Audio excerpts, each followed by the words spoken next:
I think it's actually undeniable that we are living in the least racist moment in human history. And within that context, we're in the least racist country on the planet. And we are almost at the least racist moment in the entirety of our own personal American history. I say almost because take a look at this Gallup poll. In June 2008, just months before Barack Obama won the presidential election, nearly 70% of Americans believed race relations were somewhat or very good. By Obama's last year, the number of Americans who had a positive view of race relations dropped by nearly 20 points, including less than half of black adults. Additionally, the number of black Americans who worry a great deal about race went from around 40% during Obama's presidency to nearly 70% today.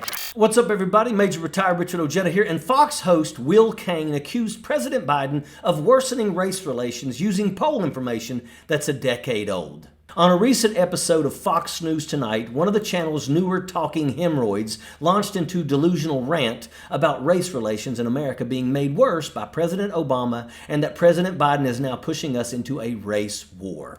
If you did a word count, by the way, for the New York Times, for example, on the word racist over the last 15 years, what you would see, one of those word bubbles, is an absolute explosion. All the race mongering, all the division, it's working.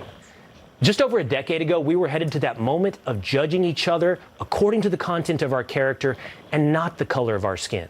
But since that time, politicians have used our worst instincts to pit us against one another for their own political gain. They are happy to tear apart our carpool in exchange for your support at the voting booth.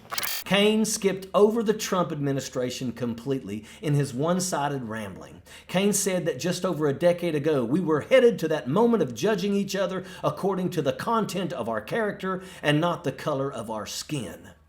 But the host tried to portray that those hopes are now lost. Will Cain refuses to accept that race relations didn't improve under Donald Trump. In fact, they got much worse.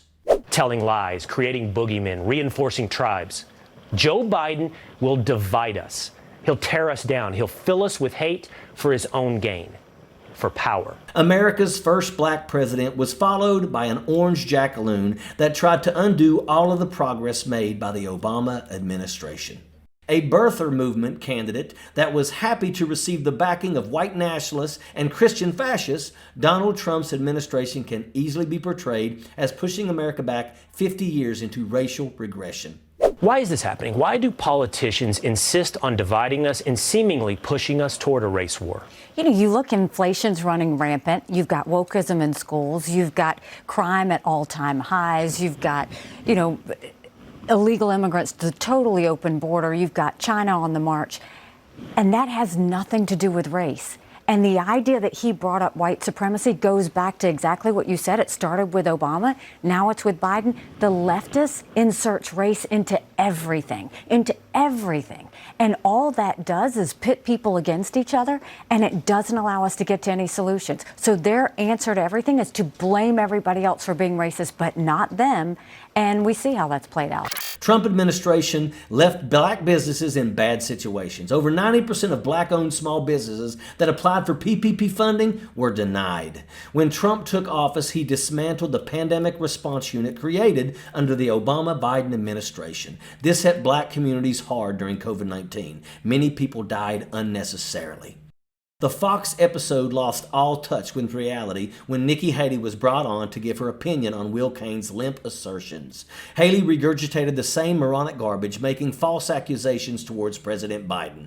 Telling lies and creating a boogeyman is what Fox host Will Cain and Nikki Haley are doing. They are guilty of what they falsely accused President Biden of, and that's an absolute fact. Sappers clear the way, airborne all the way.